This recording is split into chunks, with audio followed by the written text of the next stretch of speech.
Hello everyone, আসসালামু আলাইকুম। সবাই কেমন আছেন? আমি আলহামদুলিল্লাহ অনেক ভালো আছি। তো আজকে আমি আপনাদের সাথে শেয়ার করব সালাদ রেসিপি। তো আপনারা আমার রেসিপিটা দেখার জন্য আমার সঙ্গেই থাকুন।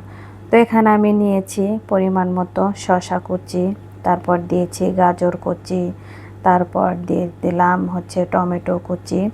তো এগুলো আমি লম্বা লম্বা করে কেটে নিয়েছি। আপনারা চাইলেও আপনাদের মতন করে কেটে নিতে পারেন। তো যাই হোক, আমি এখন দিয়ে দিলাম পরিমাণ মতো কাঁচামরিচ কুচি, পেঁয়াজ কুচি, ধনেপাতা কুচি এবং স্বাদ মতো লবণ। তো লবণ দিয়ে এখন দিয়ে দেব পরিমাণ মতো সরিষার তেল। তো সালাতে সরিষার তেল দিলে অনেক সুন্দর হয় বা খেতেও অনেক মজা লাগে।